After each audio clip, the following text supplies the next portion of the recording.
ನೀನು? ನಿಮ್ಮ ಅಜ್ಜಿ ಮನೆಗೆ. ನಮ್ಮ ಅಜ್ಜಿ ಮನೆಗ? ನಮ್ಮ ಅಜ್ಜಿ ಮನೆ ನಿನ್ನ ಅಜ್ಜಿ ಮನೆ ಒಂದೇ ತಾನೆ? ನೀನ್ ಐಸ್ ಕ್ರೀಮ್ ಅಲ್ಲಿ ಇದೆ ತಾನೆ, ಬಾ ಕುತ್ಕೊಂಡು ತಿನ್ನು. ಬೇಡ, ನಂಗಿದೇ ಬೇಕು. ತಪ್ಪು ಮಾಡ್ದೆ ನಾನು. ಅಮ್ಮ ನನ್ಗೆ ನಿನ್ಗೆ ತಂಗಿ ಬೇಕಾ ತಮ್ಮ ಬೇಕಾ ಅಂತ ಕೇಳ್ದಾಗ ತಂಗಿ ಅನ್ನಲ್ವಾ, ತಪ್ಪು ಮಾಡ್ದೆ ನಾನು. ಓಹೋ, ಇವ್ನು ಹೇಳಿದ್ದಕ್ಕೆ ನಾನು ಹುಟ್ಟಿದ್ದು ಅನ್ನೋ ತರ ಆಡ್ತಾನೆ.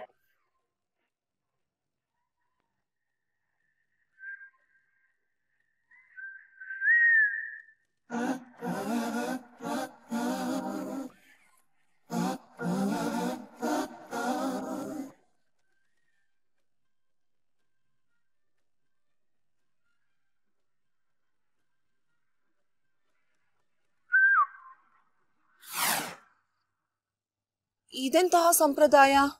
ಕಣ್ಣರೆಪ್ಪೆಯನ್ನು ಕೈಯಲ್ಲಿಟ್ಟು ಊದಿದರೆ ಅಂದುಕೊಂಡ ಕನಸು ನನಸಾಗುವುದಂತೆ. ಎಂದೂ ಕೇಳರಿಯದ ವಿಷಯ. ಭೂಲೋಕಕ್ಕೂ ಗಂಧರ್ವ ಲೋಕಕ್ಕೂ ಎಷ್ಟೊಂದು ವ್ಯತ್ಯಾಸವಿದೆ. ಯಾರಿಗೆ ಗೊತ್ತು, ಗಂಧರ್ವ ಲೋಕದಲ್ಲಿ ಕೆಲಸ ಮಾಡದ ವಿಷಯಗಳು ಭೂಲೋಕದಲ್ಲಿ ಫಲ ಕೊಡಬಹುದು.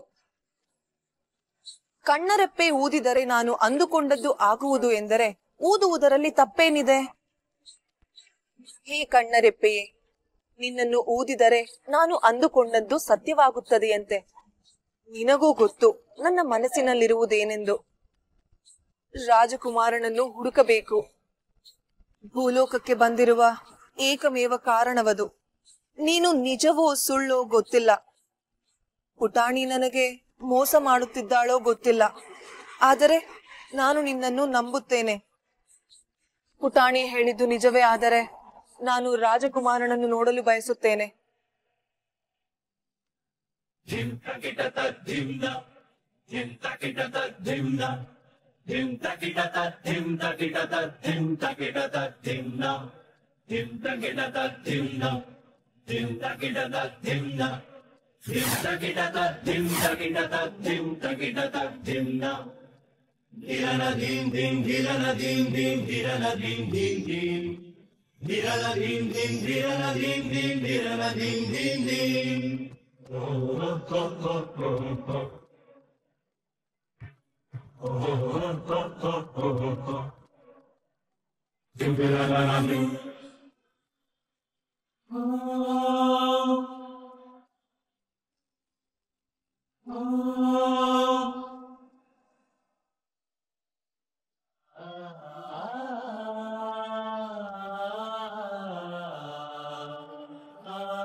ಆಪದ್ ಬಾಂಧವ ನೀನಾ? ಯಾಕೆ, ಬೇರೆ ಯಾರಾದ್ರೂ ಬರ್ಬೇಕಿತ್ತ? ನಾನು ರಾಜಕುಮಾರ ಬರುತ್ತಾನೆ ಎಂದುಕೊಂಡೆ. ಈಗ ಭೂಲೋಕದಲ್ಲಿ ರಾಜರೂ ಇಲ್ಲ, ರಾಜ್ಕುಮಾರರೂ ಇಲ್ಲ. ಅನ್ಕೊಂಡ್ರೆ ಯಾರ್ ಬೇಕಾದ್ರೂ ರಾಜ್ಕುಮಾರ ಆಗ್ಬೋದು. ನನ್ನ ರಾಜ್ಕುಮಾರ ಅಂತ ಅನ್ಕೊಂಡ್ರೆ ನಾನೇ ರಾಜ್ಕುಮಾರ. ಆಪದ್ ಬಾಂಧವ, ನೀನೇ ರಾಜಕುಮಾರನಾಗಿ ಬಿಟ್ಟರೆ ನನ್ನ ತೊಂದರೆಗಳೆಲ್ಲವೂ ಒಂದೇ ಕ್ಷಣದಲ್ಲಿ ನಿವಾರಣೆ ಆಗಿ ಬಿಡುತ್ತವೆ. ತಥಾಸ್ತು.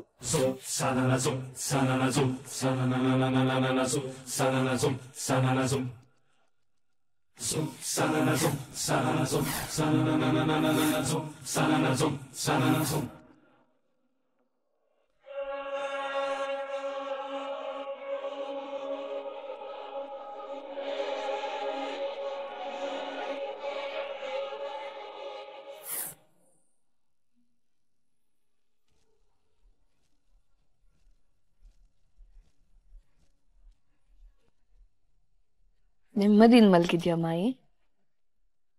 ಮನೇಲಿ ಯಾರ ಮನ್ಸಲ್ಲೂ ಖುಷಿ ಇಲ್ಲ, ಆದ್ರೆ ನೀ ಮಾತ್ರ ನೆಮ್ಮದಿಯಿಂದ ಮಲ್ಗಿದ್ಯಾ. ನಿದ್ದೆ ಮಾಡಲಿಲ್ಲ ಮಾಯಿ ನಾನು. ಈ ಮನೆಯಿಂದ ಹೊರಗೆ ಹೋದ್ಮೇಲೆ ಒಂದು ದಿನ ನೆಮ್ಮದಿಯಿಂದ ನಿದ್ದೆ ಮಾಡಲಿಲ್ಲ. ಅಮ್ಮನೇ ಮಗಳ ಕನ್ಸು ಕಿತ್ಕೊಂಡ್ಮೇಲೆ ನಿದ್ದೆ ಹೇಗ್ ಬರುತ್ತೆ ಮಾಯಿ?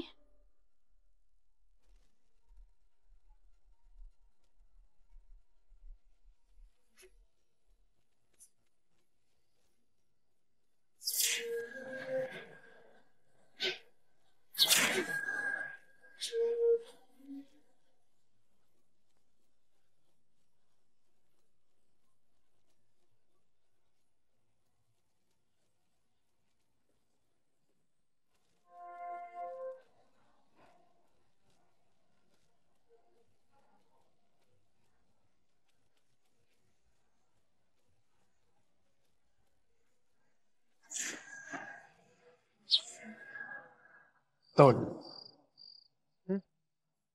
ನೀವು ಹೇಳಿದ ವಸ್ತು ಇದೇನಾ? ಹಯಸ ಕರೀಮ? ಐಸ್ ಕ್ರೀಮ್ ತಿನ್ನಿ. ಇದನ್ನು ಹೇಗೆ ತಿನ್ನುವುದು?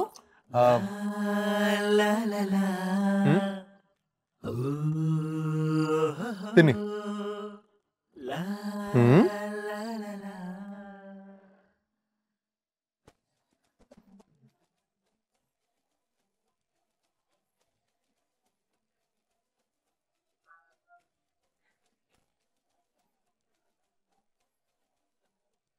ಇದೇಗೆ ಸಾಧ್ಯ ಆಪದ್ ಬಾಂಧವ? ನೋಡಲು ಹಿಮದಂತೆ ತಣ್ಣಗಿದೆ, ರುಚಿ ಮಾತ್ರ ಆಮ್ರ ಫಲದಂತಿದೆ. ಅದೇನಂದ್ರಿ? ಮಾವಿನ ಹಣ್ಣಿಗೆ ಆಮ್ರಫಲ? ಹೌದು. ಅಲ್ಲ, ನಿಮ್ ಹೆಸರು ಅದೇ ತಾನೆ? ಆಮ್ರಪಾಲಿ ಎಂದರೆ ಮಾವಿನ ಎಳೆಯ ಎಲೆಗಳು ಎಂದರ್ಥ. ನನ್ನ ಹೆಸರು ಆಗಿರಲಿ ಆಪದ್ ಬಾಂಧವ, ಈ ತಿನಿಸು ಯಾವುದೋ ಮಾಯಾ ಶಕ್ತಿ ಅಂತಿದೆ. ಇದರ ರುಚಿಯು ಅದ್ಭುತ. ಅಷ್ಟೊಂದು ಇಷ್ಟ ಆಯ್ತಾ? ಹೌದು, ಅದ್ಭುತ, ಅದ್ಭುತವಾಗಿದೆ. ತಿನ್ನಿ ಮತ್ತೆ.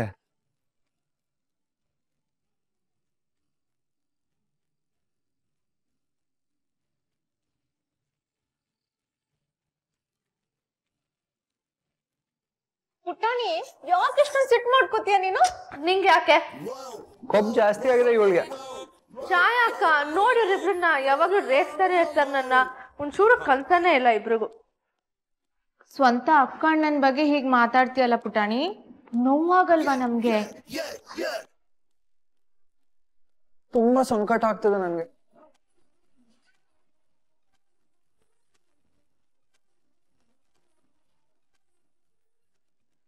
ಅವಳು ಆಡೋದಕ್ಕೂ ನೀವ್ ಮಾತಾಡೋದಕ್ಕೂ ಎಲ್ರೂ ಸರಿಗಿದ್ದೀರ.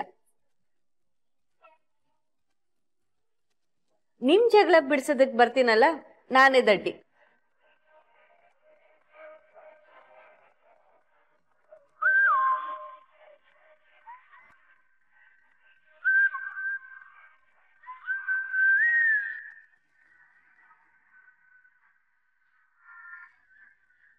ಇಷ್ಟ ಇಲ್ಲ ಅಂದ್ರೆ ಇಷ್ಟ ಇಲ್ಲ ಅಂತ ಹೇಳ್ಬೇಕು.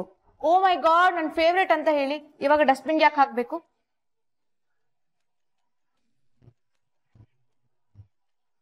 Mind your business Anya. It is my business only. ಅಣ್ಣಂಗೆ ಬೇಜಾರಾಗತ್ತೆ ಅಂದ್ರೆ it is my business. Anya, Yukti, please ಜಗಳ ಆಡ್ಬೇಡಿ. ನೀವ್ ಜಗಳ ಆಡಿದ್ರೆ ಪ್ರದ್ಯುಮ್ನಂಗೆ ಬೇಜಾರಾಗೋದು.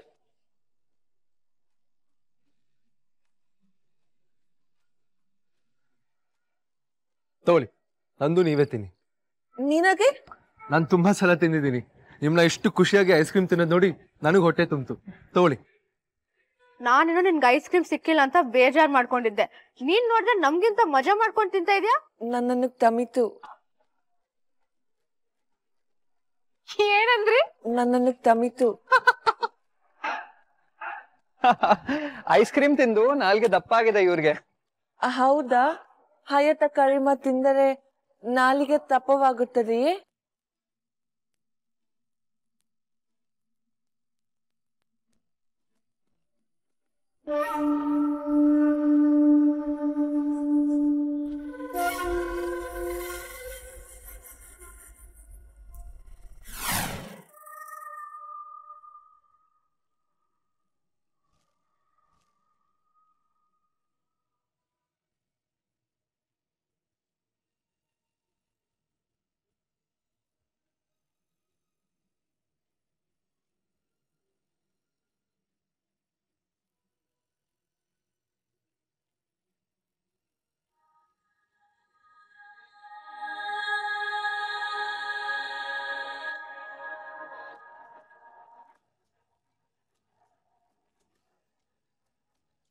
ನಾನು ಈ ಭೂಲೋಕದಲ್ಲಿ ಒಬ್ಬಂಟಿ ಎನಿಸುತ್ತಿತ್ತು.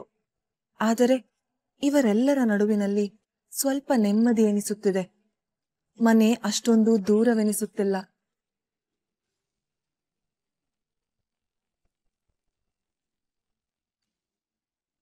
ಸದ್ಯ ಯಾರು ನೋಡ್ಲಿಲ್ಲ.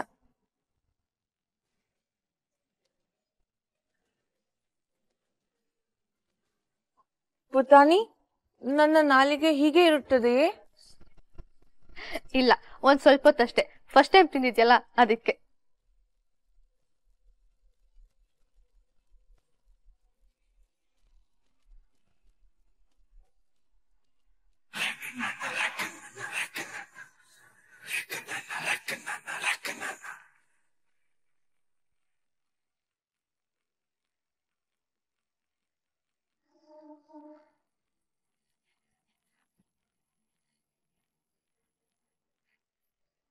ನಿನ್ ಮೇಲೆ ತುಂಬಾ ದ್ವೇಷ ಇದೆ ಮಾಯಿ. ನನ್ನ ಜೀವನ ಹಾಳು ಮಾಡಿದೆ ಅಂತ. ಆದ್ರೆ ಅಷ್ಟೇ ಪ್ರೀತಿನೂ ಇದೆ. ದ್ವೇಷ ಇದೆ ಅಂತ ಪ್ರೀತಿ ಕಡಿಮೆ ಆಗ್ಲಿಲ್ಲ. ನಾ ಎಷ್ಟೋ ರಾತ್ರಿ ನಿದ್ದೆ ಬರ್ದೆ ಹೊಳ್ಳಾಡ್ತಾ ಇರ್ತೀನಿ ನೀನ್ ನೆನಪಾಗಿ. ನೀ ನಮ್ಮನ್ನ ಎಷ್ಟು ಚೆನ್ನಾಗಿ ಬೆಳೆಸ್ತೆ ಅಂತ ಹೆಮ್ಮೆ ಆಗತ್ತೆ. ನೀ ತೋರ್ಸಿದ ಪ್ರೀತಿ, ನೀ ಹೇಳ್ಕೊಟ್ ಪಾಠ ಎಲ್ಲ ನೆನಪಾಗತ್ತೆ ಮಾಯಿ. ಒಂದು ವಿಷಯ ಇಲ್ಲ ಮಾಯಿ, ಹೆಣ್ಮಕ್ಳಿಗೆ ತಾಯಿ ತುಂಬಾ ಮುಖ್ಯ. ನಿನ್ನ ತುಂಬಾ ಮಿಸ್ ಮಾಡ್ಕೊಂಡೆ ನಾನು.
ಓಂ ಮಿತ್ರಾಯ ನಮಃ.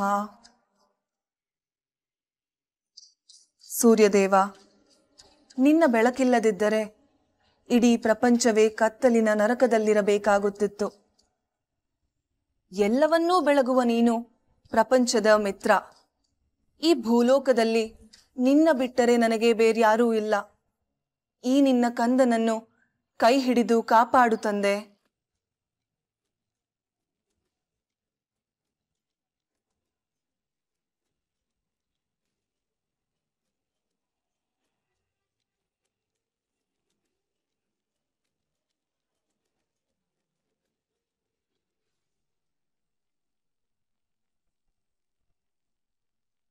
ಶಸ್ತ್ರಾಭ್ಯಾಸ ಮಾಡಿ ಬಹಳ ದಿನಗಳಾಗಿವೆ.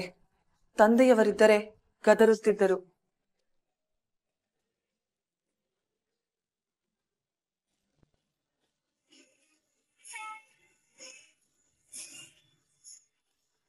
ವೀರಾದಿ ವೀರ ವೀರೇಶ ಘೋರ ಘೋರಾದಿ ಘೋರಕ ಮಹಾಮಕಾನ ದೇವೇಶ ಭೂಯೋ ಭೂಯೋ ನಮೋ ನಮಃ. ವೀರಾದಿ ವೀರ ವೀರೇಶ ಘೋರ ಘೋರಾದಿ ಘೋರಕ ಮಹಾಮಕಾನ ದೇವೇಶ ಭೂಯೋ ಭೂಯೋ ನಮೋ ನಮಃ.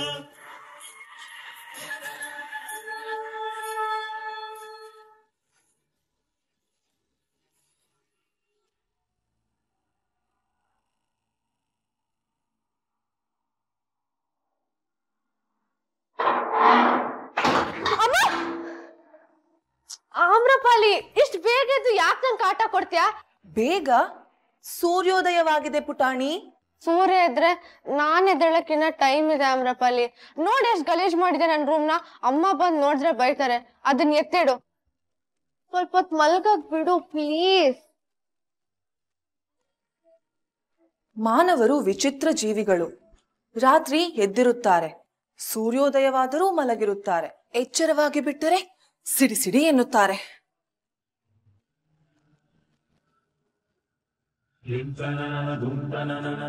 ಧನ್ಯವಾದ ಆಪದ್ ಬಾಂಧವ. ತಾಂಕವು ನೀವೀಗೆ ಚಿಕ್ಕ ಚಿಕ್ಕ ವಿಷಯಕ್ಕೆ ಉಪಕಾರ ಅಂತೆಲ್ಲ ಅಂದ್ರೆ ನನಗೆ ಮುಜುಗರ ಆಗತ್ತೆ ಆಮ್ರಪಾಲಿ. ಕ್ಷಮಿಸು ಆಪದ್ ಬಾಂಧವ. ನನ್ನ ಉದ್ದೇಶ ನಿನಗೆ ಮುಜುಗರ ಉಂಟು ಮಾಡುವುದಲ್ಲ.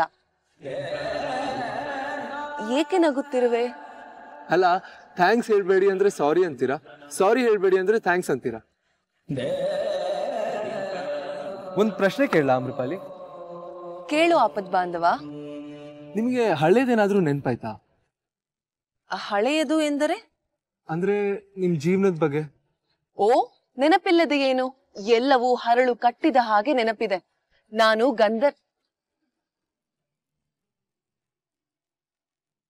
ನಿಯಮ 1, ಇನ್ಮೇಲೆ ನೀನ್ ಗಂಧರ್ವ ಕನ್ಯೆ ಅಂತ ಯಾರಿಗೂ ಹೇಳೋ ಆಗಿಲ್ಲ. ಹೇಳಿ ಅಮ್ರಪಾಲಿ, ನಾನ್ ಕೇಳಿಸ್ಕೊತೀನಿ, ನೀವ್ ಹೇಳಿ. ನನ್ನ ಬಾಲ್ಯ, ನಾನು ಬೆಳೆದ ಸ್ಥಳ, ನನ್ನ ತಂದೆ ಎಲ್ಲವೂ ನೆನಪಿದೆ.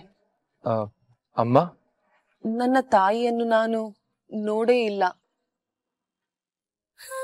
ನನ್ನ ಜನ್ಮವಾದ ಕೆಲವು ಮಾಸಗಳಲ್ಲೇ ಅವರು ಇಲ್ಲವಾದರು. ಸಾರಿ. ಕ್ಷಮೆ ಕೇಳುವ ಅವಶ್ಯಕತೆ ಏನಿಲ್ಲ ಆಪದ್ಬಾಂಧವ. ನನ್ನ ತಂದೆ ತಾಯಿಯ ಕೊರತೆಯೇ ಇಲ್ಲದ ಹಾಗೆ ಬೆಳೆಸಿದ್ದಾರೆ. ವಿದ್ಯೆಯನ್ನು ಧಾರೆ ಎರೆದಿದ್ದಾರೆ.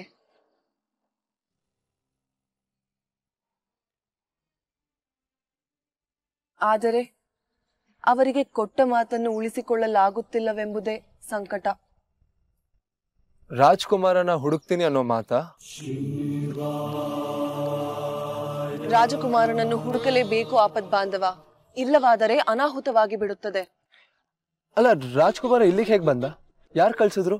ರಾಜ ಅಥರ್ವ ದೇವರು ಮಯೂರ ಸಿಂಹಾಸನಕ್ಕೆ ನಿಜವಾದ ಚಕ್ರವರ್ತಿ. ರಾಣಿ ಉತ್ಕಲಾದೇವಿಯವರೊಂದಿಗೆ ಬಹಳ ವರ್ಷಗಳ ಕಾಲ ರಾಜ್ಯಭಾರ ಮಾಡಿದ್ದರು. ಎಲ್ಲರ ಮೇಲೂ ಅವರಿಗೆ ಬಹಳ ಪ್ರೀತಿ. ಜನರಿಗೂ ಅಷ್ಟೇ. ಅಥರ್ವ ದೇವ ಹಾಗೂ ಉತ್ಕಲಾದೇವಿ ಎಂದರೆ ತಂದೆ ತಾಯಿ ಎಂಬಂತಹ ಗೌರವ, ಭಕ್ತಿ. ಆದರೆ ಅಥರ್ವ ದೇವರ ತಮ್ಮ ಧನಂಜಯನಿಗೆ ಮೊದಲಿನಿಂದಲೂ ಅಧಿಕಾರದ ದುರಾಸೆ. ಯಾವ ದುರ್ಮುಹೂರ್ತದಲ್ಲಿ ಸಿಂಹಾಸನದ ಮೇಲೆ ತಾನೂ ಕೂರಬಹುದು ಎಂದು ಯಾವಾಗಲೂ ಸಂಚು ಮಾಡುತ್ತಿದ್ದನಂತೆ. ರಾಣಿ ಉತ್ಕಲಾದೇವಿಯವರು ಗರ್ಭವತಿಯಾದಾಗ ಎಲ್ಲರೂ ಸಂಭ್ರಮ ಪಟ್ಟಿದ್ದರು. ಅವರು ಪ್ರಸೂತಿಯಲ್ಲಿರುವಾಗ ಧನಂಜಯ ದಾಳಿ ಮಾಡಿ ಅಥರ್ವ ದೇವರನ್ನು ಸೆರೆಮನೆಗೆ ತಳ್ಳಿಬಿಟ್ಟನು. ರಾಜ್ಕುಮಾರ? ಉತ್ಕಲಾದೇವಿಯವರು ರಾಜಕುಮಾರನ ಪ್ರಾಣ ಉಳಿಸಲು ಅವನನ್ನು ಸೂರ್ಯ ಪದಕದ ಸಹಾಯದಿಂದ ಇಲ್ಲಿಗೆ ಕಳುಹಿಸಿದರು.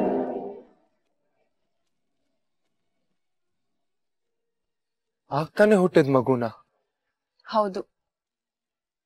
ರಾಣಿ ಉತ್ಕಲಾದೇವಿಯವರಿಗೆ ಆದ ನೋವನ್ನು ಯಾರು ಊಹೆ ಕೂಡ ಮಾಡಲು ಸಾಧ್ಯವಿಲ್ಲ.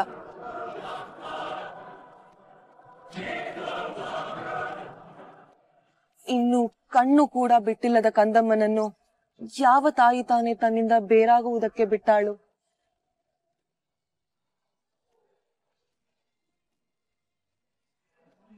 ಆದರೆ ರಾಣಿ ಉತ್ಕಲಾದೇವಿಯವರು ರಾಜಕುಮಾರನನ್ನು ಇಲ್ಲಿಗೆ ಕಳುಹಿಸದಿದ್ದರೆ ರಾಜಕುಮಾರ ಜೀವಂತವಾಗಿ ಉಳಿಯಲು ಸಾಧ್ಯವೇ ಇರಲಿಲ್ಲ.